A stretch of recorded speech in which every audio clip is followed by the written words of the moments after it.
তো আল্লাহ সুবহানাহু ওয়া তাআলা আমাদের বডির কোনো অঙ্গ প্রত্যঙ্গ নিয়ে কসম করেন নাই, কেবলমাত্র একটা জিনিসের কসম করেছেন, সেটা হচ্ছে নফস, অন্তর। আল্লাহ সুবহানাহু ওয়া তাআলা বলেছেন ওয়া নাফসি ওয়া মা সাওয়াহা, শপথ এই অন্তরের, এই নফসের, এবং যিনি এটাকে বানিয়েছেন। তার মানে আল্লাহ নিজেই নিজের কসম করেছেন, নিজেই নিজের শপথ নিয়েছেন। তা আল্লাহ সুবহানাহু ওয়া তাআলা আমাদেরকে দেখাতে চেয়েছেন যে বান্দা, তোমার দেহের মধ্যে যতগুলো অঙ্গ প্রত্যঙ্গ আছে তার মধ্যে তোমার নফস, তোমার অন্তর খুব সেনসিটিভ একটা জিনিস। এটা তোমার ব্রেনের মতো না, এটা তোমার চোখের মতো না, এটা তোমার হাত, কান, নাক, কিডনির মতো না। এই অন্তরটা একটা বিস্ময়কর সৃষ্টি। একটু পরে সে কথাটা আসতো, আপনার বোঝার জন্য আমি বলে দিই কোন সেন্সে অন্তর আপনার চোখ, ব্রেন, কিডনির মতো না। আপনি লক্ষ্য করলে দেখতে পাবেন প্রত্যেকটা মানুষের পার্টস নষ্ট হয়। কারো চোখ নষ্ট হয়ে গেলে এই চোখ কিন্তু আর ভালো করা যায় না, চোখকে রিপ্লেস করতে হয়। কারো ব্রেন যদি খারাপ হয়ে যায় তার মানে তো ওর পুরো বডি শেষ, তার মানে ও পাগল হয়ে যাবে ব্রেন খারাপ হয়ে গেলে। কারো হাত যদি ভেঙে যায়, এটা জোড়া তো নেয় কিন্তু আগের মতো ওই শক্তি সে হাতে থাকে না। কিডনি যদি খারাপ হয়ে যায়, সেই কিডনিকে ডায়ালাইসিস করা হয়, কিন্তু কিডনি তার পূর্বের অবস্থায় কখনোই ফিরে আসে না। চোখে দিল, খারাপ করে দিল, কিন্তু মানুষ চাইলে তার মুখের একটা কথায় তার অন্তরটা ওই রকম পবিত্র হয়ে যায় যেভাবে সে মায়ের পেট থেকে জন্ম নিয়ে এসেছিল, যেমন একটা পবিত্র অন্তর নিয়ে জন্ম নিয়েছিল। সে 60 বছরের পাপ দিয়ে যে অন্তরটাকে খারাপ করে দিয়েছিল, তার মুখের একটা কথায় তার মায়ের পেট থেকে যেমন পবিত্র অন্তর নিয়ে সে দুনিয়াতে এসেছিল এমন পবিত্র হয়ে যায়। মানুষের অন্তরকে আল্লাহ এভাবে সৃষ্টি করেছেন। তার মানে যে অন্তরটা খারাপ হয়ে যাবে, ছিদ্র হয়ে যাবে, ঝং পড়ে যাবে, আল্লাহ বলেছেন মানুষ সেটাকে খারাপ করে। আবার মানুষ চাইলে মুখের একটা কথায় তার অন্তরটা আবার আগের মতো পবিত্র হওয়া সম্ভব। কোরআনে আল্লাহ সুবহানাহু ওয়া তাআলা এবং হাদিসে এই মর্মে আমাদেরকে ইঙ্গিত করেছেন। তো কিভাবে অন্তর খারাপ হয় এবং কিভাবে অন্তরটা ভালো হয়, ভালো হলে কি হয়, খারাপ হলে কি হবে, এই সম্পর্কে আপনাকে আমি দিক নির্দেশনা দিতে চাচ্ছিলাম। এটা জাস্ট অন্তরের পরিচয়টা আপনাকে তুলে ধরলাম। এই মানুষের এই অন্তরটা একটা বিস্ময়কর সৃষ্টি। আল্লাহ সুবহানাহু ওয়া তাআলা ফেরেশতাদেরকে অন্তর দিয়েছেন, নফস দিয়েছেন, কিন্তু সেটা মানুষের মতো নয়। কারণ ফেরেশতাদের অন্তরে শুধু ভালো কাজের ইচ্ছা জাগে, মন্দ কোনো কাজের ইচ্ছা জাগে না। ওদের কোনো চাহিদা নাই, কোনো শাহওয়াত নাই। কিন্তু মানুষের অন্তরের মধ্যে আল্লাহ পাপ এবং নেকি দুই ধরনের ক্ষমতা দিয়ে সৃষ্টি করেছেন। এজন্য আল্লাহ বলেছেন ফাআলহামাহা ফুজুরাহা ওয়া তাকওয়াহা, আমি মানুষের অন্তরের মধ্যে পাপের চাহিদা এবং তাকওয়া অবলম্বন করার ক্ষমতা দিয়েছি, শক্তি দিয়েছি। তো মানুষ যদি তার অন্তরকে তাকওয়া পূর্ণ রাখতে চায়, তার অন্তরকে যদি খারাপি থেকে বাঁচাতে চায়, তাহলে পারবে, সম্ভব। কিন্তু মানুষ আজকে সেই অন্তরটাকে, একটা পবিত্র, একটা পিওর অন্তরটাকে মানুষ আজকে কর্ম দ্বারা খারাপ করে দিচ্ছে। মানুষ আল্লাহ সুবহানাহু ওয়া তাআলার স্মরণ থেকে নিজের অন্তরকে গাফিল করে দিয়েছে। মানুষ পরকাল মুখী হওয়া থেকে নিজেকে উদাসীন করে ফেলেছে, এটা তার কর্মের কারণে। তো কর্মের কারণে মানুষের অন্তর খারাপ হয়ে যায়। এই মর্মে একটা হাদিস রয়েছে, ইমাম তিরমিজি রাহিমাহুল্লাহ তিনি তার কিতাব যুহুদের মধ্যে এনেছেন। হাদিস হচ্ছে 3334 নম্বরে আপনি হাদিসটি পেয়ে যাবেন। আবু হুরায়রা তার বর্ণনাকারী। রাসূলুল্লাহ সাল্লাল্লাহু আলাইহি ওয়াসাল্লাম বলেছেন, ইন্নাল আবদা ইযা আখতা নুকিতাত ফি কলবিহি নুকতাতুন সাউদা ফাইজা হুয়া নাযা ওয়াস্তাগফারা ওয়া তাবা সুকিলা কলবাহু ওয়া ইন আদা জিদা ফি হাত্তা আলাইহি রান কামা যাকার আল্লাহ সুবহানাহু ওয়া তাআলা ফি কিতাবিহি কাল্লা বাল রানা আলা কুলুবিহিম মা কানু ইয়াকসিবুন। বরং এটা হচ্ছে অন্তরের উপরে প্রলেপ পড়ে যাওয়া, এটা তাদের কর্মের প্রতিফলের কারণে হয়, যেটা আল্লাহ সুবহানাহু ওয়া তাআলা সূরা মুতাফফিফিন সেই সূরার মধ্যে আপনি এটা 10 নম্বরের পরে গেলে পেয়ে যাবেন। যে আল্লাহ বলেছেন কাল্লা বাল রানা আলা কুলুবিহিম মা কানু ইয়াকসিবুন। মানুষ তার কর্মের কারণে তার অন্তরের উপরে প্রলেপ পড়ে যায়, তখন সে হক আর বাতিল চিনতে পারে না। এটা হচ্ছে মানুষের অন্তর খারাপ হয়ে গেলে এটা সবচেয়ে কুপ্রভাব, যে সে হকটাকে হক মনে করে না, বাতিলটাকে সে বাতিল মনে করে না। ওই বাতিলটাই তার কাছে হক মনে হয়, আর হকটা তার কাছে না হক মনে হয়। এটা অন্তর খারাপ হলে হয়। একজন ইমাম বলেছেন যে তার কাছে একটা স্পষ্ট জিনিস ঘোলাটে মনে হয়, আর বাতিল কিছু তার কাছে তখন হক মনে হয়। এটা মানুষের অন্তর খারাপ হলে হয়। মানুষের এই অন্তর ঝং পড়ে যায়, এটা তার প্রমাণ যে ইন্নাল আবদা ইযা আখতাআ নুকিতাত ফি কলবিহি নুকতাতুন সাউদা। তার মানে যখন কোনো ব্যক্তি পাপ করে, ভুল করে, তখন তার অন্তরের উপরে এমন একটা কালো দাগ পড়ে। এবং রাসূল বলেছেন ওয়াইন আদা, যদি আবার পাপের দিকে ফিরে আসে, জিদা ফি, তার অন্তর এইভাবে খারাপ হতেই থাকে, এক পর্যায়ে সেটা পুরো ঝং পড়ে যায়। যেমন একটা লোহাকে আপনি যদি শূন্য কোনো স্থানে ছেড়ে রাখেন, এটার ব্যবহার যদি না হয়, এটাকে পলিশ না করা হয়, দেখবেন এটা আস্তে আস্তে জং পড়ে গেছে। হাতটাকে স্টেনলেস স্টিল যেটা আপনার ঘরে অ্যাসেস হিসেবে আপনি চিনেন, এটা পর্যন্ত ঝং পড়ে যায় যদি সেটাকে পলিশ না করা হয়। আমাদের অন্তর তার থেকেও মারাত্মক, অন্তরের উপরে ঝং পড়ে যায়। আজকে আমরা আমাদের অন্তরটাকে আল্লাহর জিকির শূন্য করে রেখেছি, তো এই জন্য আমরা ওই হক আর বাতিলের উপরে তফাৎ করতে পারি না। কোনটা আমাদের নাজাতের পথ, কোনটা আমাদের ধ্বংসের পথ, সেটা আমরা এই হিতাহিত জ্ঞান হারিয়ে ফেলেছি। সেটা আমাদের অন্তর খারাপ হওয়ার কারণে। মানুষের অন্তর যদি খারাপ হয়ে যায়, এটার প্রতিক্রিয়া তার আমলের উপরে পড়ে। যেমন রাসূলুল্লাহ সাল্লাল্লাহু আলাইহি ওয়াসাল্লাম থেকে ইমাম বুখারী এবং মুসলিম, তারা উভয়ে তাদের কিতাবে নোমান বিন বাশিরের প্রসিদ্ধ হাদিস উল্লেখ করেছেন। বুখারীতে এটা আপনি ঈমানের অধ্যায়ে পেয়ে যাবেন 52 নম্বর হাদিস, এবং মুসলিমটা হাদিসটি পানি সেচের অধ্যায়ে রয়েছে, মাসাকাত 32 বা 34 নম্বর অধ্যায়ে গিয়ে পেয়ে যাবেন। রাসূল বলেছেন যে আলা ওয়া ইন্না ফিল জাসাদি মুদগা ইযা সালুহাত সালুহাল জাসাদু কুল্লু ওয়া ইযা ফাসাদাত ফাসাদাল জাসাদু কুল্লু আলা ওয়া হিয়াল কলব। রাসূল বলেছেন মানুষের প্রত্যেকের দেহে একটা গোশতের টুকরা আছে, এটা যদি ভালো থাকে তার অঙ্গ প্রত্যঙ্গ সবগুলো ভালো কাজ করে। এটা যদি খারাপ হয়ে যায় তাহলে তার মাথা থেকে পা পর্যন্ত তার বডি দিয়ে সব পাপ কাজ হয়। সেটা কি? আলা ওয়া হিয়াল কলব। আর এটা হচ্ছে মানুষের অন্তর। তো মানুষের অন্তর যদি ভালো থাকে তার দ্বারা ভালো কাজ হবে। মানুষের অন্তর যদি খারাপ হয়ে যায় তাহলে এটা মানুষকে খারাপ কাজেই সবচেয়ে বেশি প্রয়োগ করবে। এখন আমরা এই কর্ম দিয়ে বুঝতে পারবো আমাদের মধ্যে কার অন্তর কতটা ভালো আছে, কার অন্তর কতটা খারাপ আছে।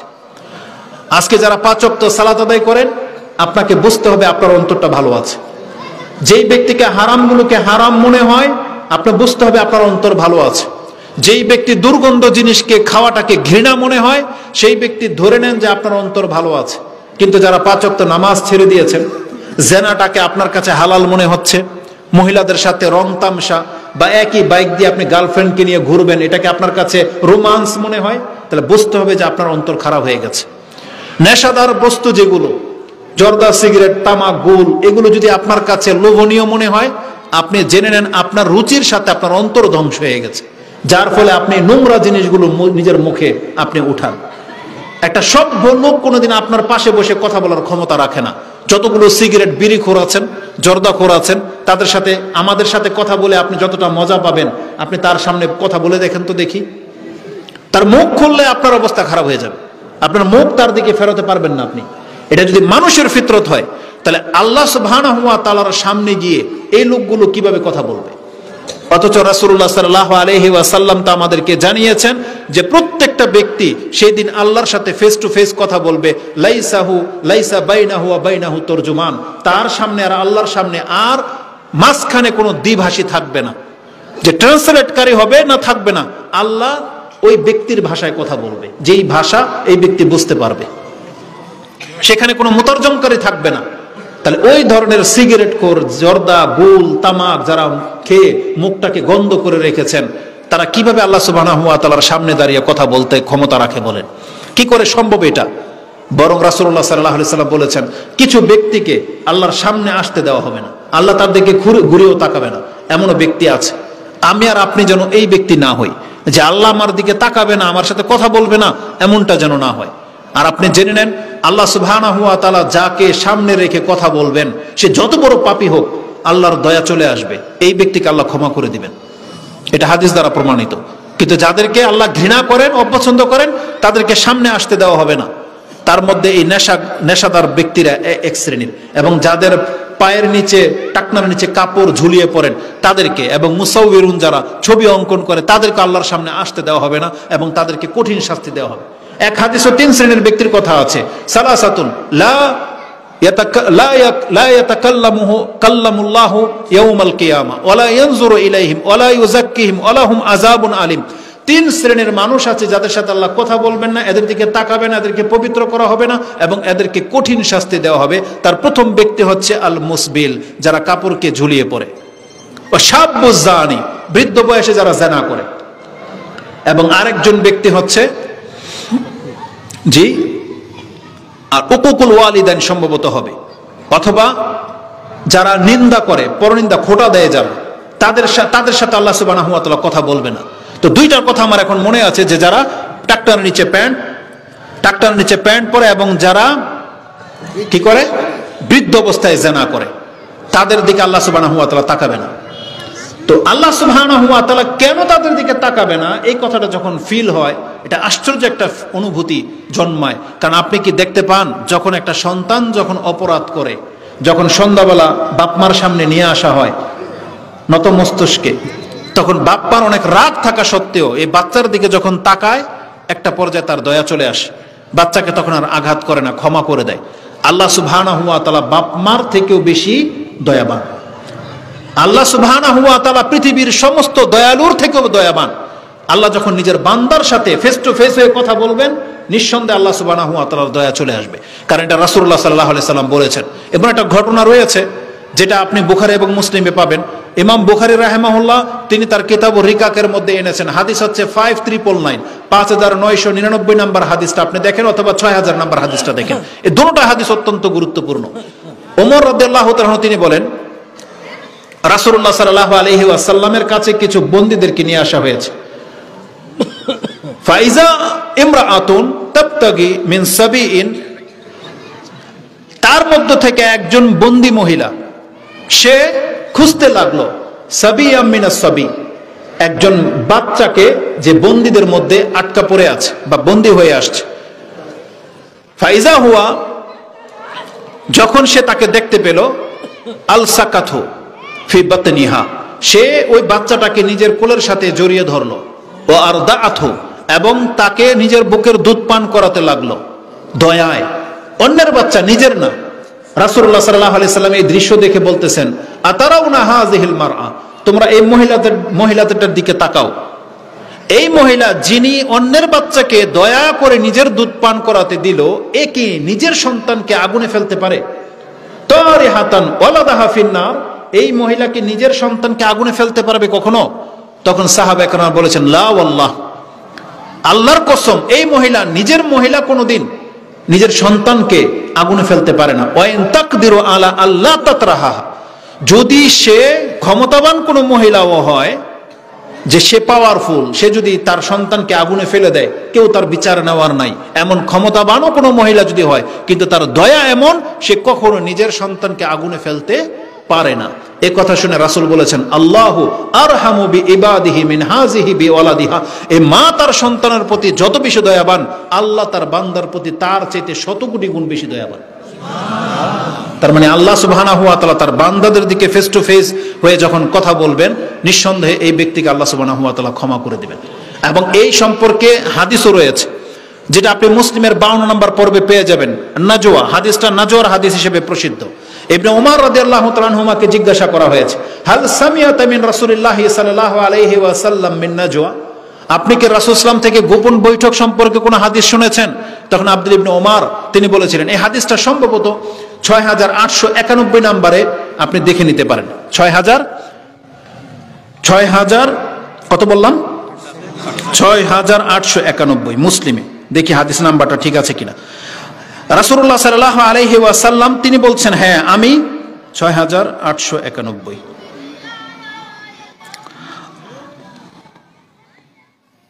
দাঁড়ান একটু পরে বের করে দিচ্ছি।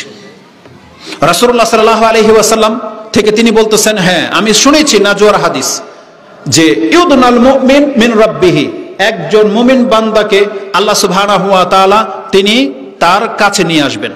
ইউদনাল মুমিন, একজন মুমিনকে তার কাছে নিয়ে আসবেন, হাত্তা ইয়াদা আলাইহি কানাফাহু, তখন তাদেরকে একটা চাদর দিয়ে ঘিরে নেওয়া হবে, একটা পর্দা দিয়ে ঘিরে নেওয়া হবে, লিউকাররিরুহু, যাতে করে তার পাপগুলো তাকে দেখানো যেতে পারে।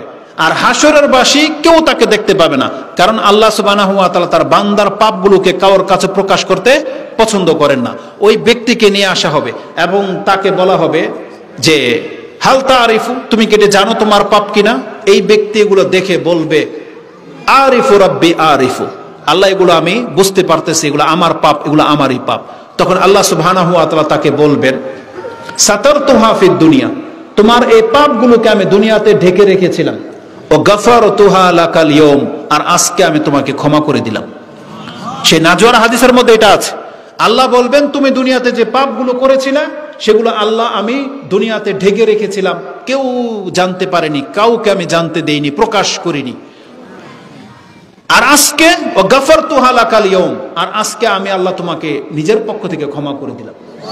এবং রাসূল বলেছেন এই যে আমল নামাগুলো তাকে দেখানো হবে, যে পাপগুলো, তখন ওই পাপগুলোকে কি করা হবে, অতুতওয়া সাহিফাতাহু আও কিতাবাতাহু, বলা হয়েছে তার সেই পাপের আমলটাকে পেঁচিয়ে ফোল্ডিং করে তার ডান হাতে ধরিয়ে দেওয়া হবে বিয়ামিনিহি।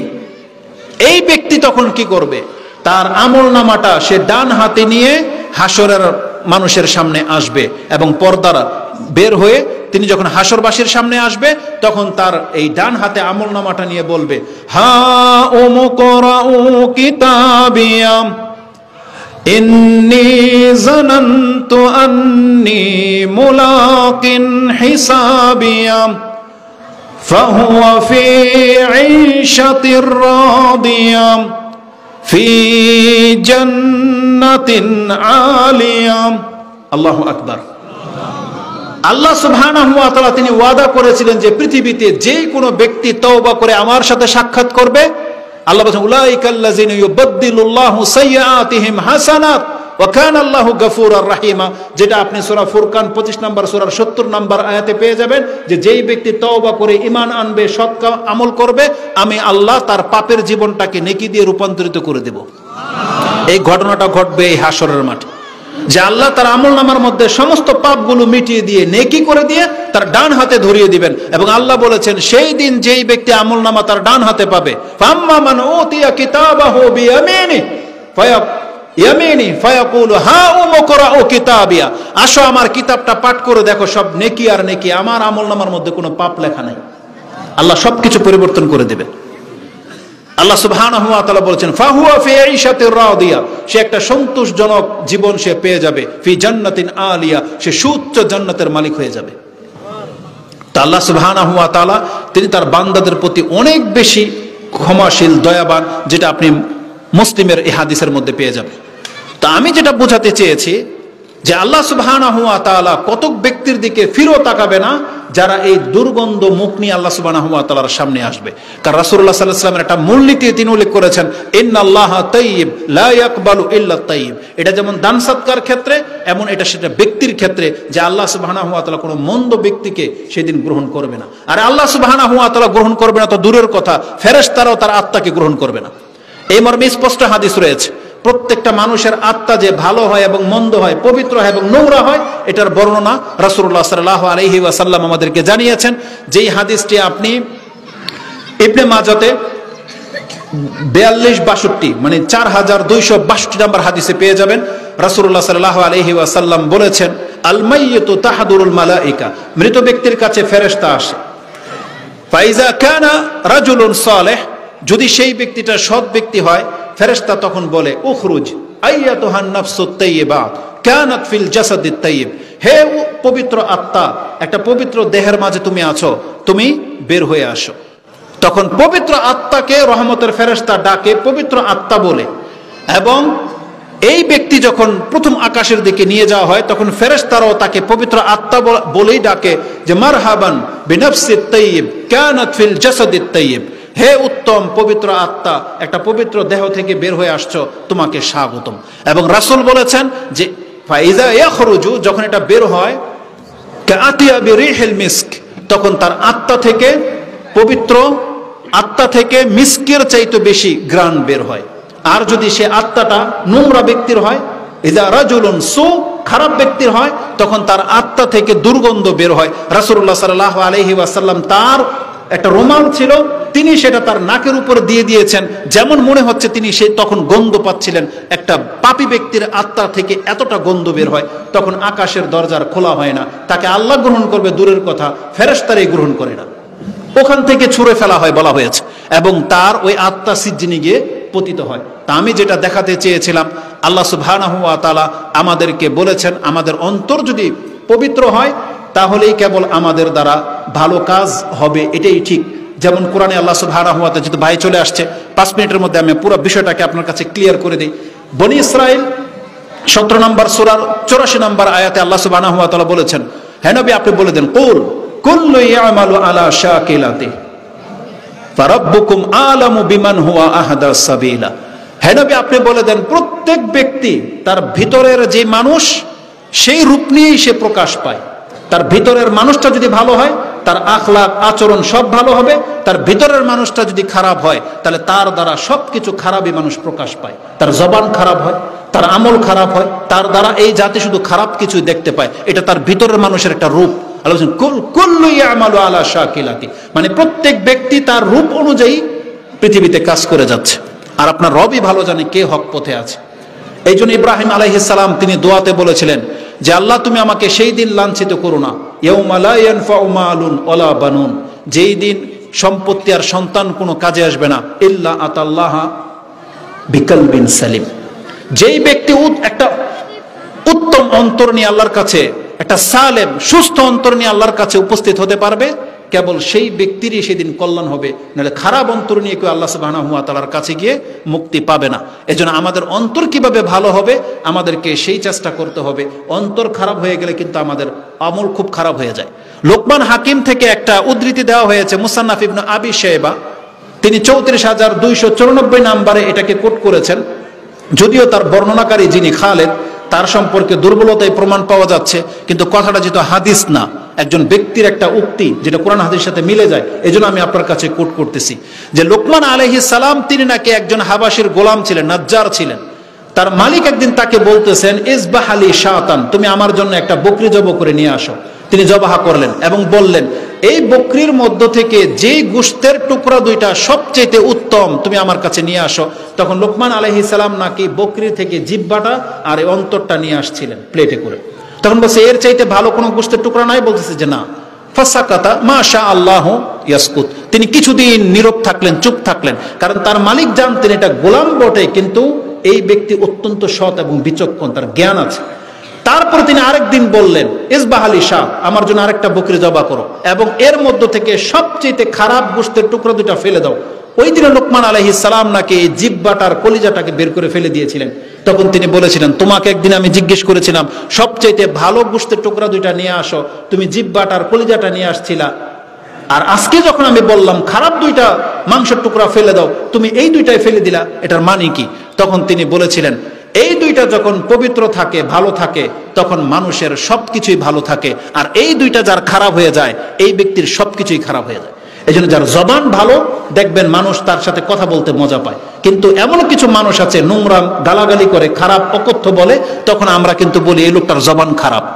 যেমন রাসূলুল্লাহ সাল্লাল্লাহু আলাইহি ওয়াসাল্লামের কাছে এক ব্যক্তি আসতেছিল, রাসূল আয়েশা রাদিয়াল্লাহু তাআলা আনহাকে তিনি বলতেছেন এই লোকটা অত্যন্ত মন্দ লোক, কিন্তু তার কাছে যখন আসছে খুব আন্তরিকতার সাথে কথা বললেন। যখন চলে গেলেন তখন রাসূলুল্লাহ সাল্লাল্লাহু আলাইহি ওয়াসাল্লাম বলেছিলেন যে এই লোকটা খুব খারাপ লোক, এই জন্য তার সাথে ভালো আচরণ করা হয়েছে যাতে সে আর খারাপই ছড়াতে না পারে। তো খারাপ কিছু মানুষ আছে যাদের জবানের কারণে আমরা তাদেরকে খারাপ বলি, যার অন্তর খারাপ তার দ্বারা দেখবেন সব কিছুই খারাপ হয়। সে কুটনামি করে, সে গীবত করে, সে হিংসা করে, তার মধ্যে বিদ্বেষ থাকে, সে অহংকার করে, এগুলো সব অন্তরের রোগ। আর অন্তরের রোগ করার একটা মহা ঔষধ হচ্ছে আল্লাহর কালাম, আল্লাহর কোরআন। কারণ আল্লাহ সুবহানাহু ওয়া তাআলা সূরা ইউনূস 10 নম্বর সূরার 57, 58 এই আয়াতগুলো পড়েন। আল্লাহ সুবহানাহু ওয়া তাআলা বলেছেন, ইয়া আইয়ুহান নাস কাদ জাআতকুম মাউইযাতুম মির রাব্বিকুম ওয়া শিফাউন লিমা ফিস সুদুর, তোমার রবের পক্ষ থেকে এক উপদেশ চলে আসছে এবং তোমার অন্তরের যতগুলো রোগ আছে তোমার এই রোগকে শুধরে দিবে কোরআন। অতএব আমাদেরকে কোরআন হাদিসের দিকে ফিরে আসা উচিত। যে দাওয়াত আমাদের ভাই দিয়ে গেছেন ওই একই কথা আমিও বলবো, আমাদেরকে কোরআন হাদিসের দিকে রুজু করা উচিত। এবং জন্মসূত্রে মুসলিম হয়ে শুধু নাজাত পাওয়া যাবে না, আমাদেরকে কর্ম দিয়ে মুসলিম হতে হবে। আমাদের ঈমান, আকীদা, আখলাক, মামালাত, চরিত্রগত দিক থেকে 4টা দিক থেকে আমাদেরকে মুসলিম হতে হবে, তাহলেই কেবল আমরা নাজাত পাবো। মানে নিজেকে শুধু আহলে হাদিস পরিচয় দিয়ে নাজাত পাওয়া যাবে না, এটা থাকবে আমাদের মেসেজ। এজন্য আমি আল্লাহর কাছে দোয়া করি, আল্লাহ তুমি আমার এবং আমাদের মুসলিম ভাইদের অন্তরকে পবিত্র করে দাও। আমাদের অন্তরকে আল্লাহ তুমি হিংসা বিদ্বেষ মুক্ত করে দাও। আমাদের অন্তরে পাপের চাহিদাটাকে কমিয়ে দাও। কারণ রাসূলুল্লাহ সাল্লাল্লাহু আলাইহি ওয়াসাল্লাম বলেছেন আল্লাহর কাছে ওই ব্যক্তি সবচেয়ে উত্তম। আফদালুন নাস বলা হয়েছে কে?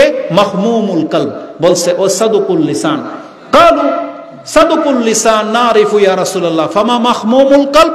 রাসূল বলেছেন আত্তাকি আন-নাকি, যেই ব্যক্তি তাকওয়া রাখে এবং নাকি। এর ব্যাখ্যা কি? বলেছে লা ইসমা ফিহি ওয়ালা বাগিয়া ওয়ালা হাসাদা ইলা আখির হাদিস, যেটা আপনি ইবনে মাজাতে পেয়ে যাবেন। হাদিসের সানাদকে হাসান বলা হয়েছে। রাসূল বলেছেন যেই ব্যক্তির অন্তরে তাকওয়া আছে, আর তাকওয়া মানে হচ্ছে পাপ মুক্ত এবং আল্লাহর বিরুদ্ধাচরণ করে না এমন মেন্টালিটি রাখে না, এমন অন্তর যদি থাকে, এবং সে কোনো বিদ্বেষ রাখে না এবং সে কোনো হিংসা রাখে না তার ভাইয়ের প্রতি, এটা হচ্ছে মাহমুমুল কলব। আল্লাহ তুমি আমাদেরকে সে অন্তর দান করো, আমিন ইয়া রাব্বাল আলামিন। সুবহানাকাল্লাহুম্মা রাব্বানা ওয়া বিহামদিকা আশহাদু আল্লা ইলাহা ইল্লা আনতা আস্তাগফিরুকা ওয়া আতুবু ইলাইক।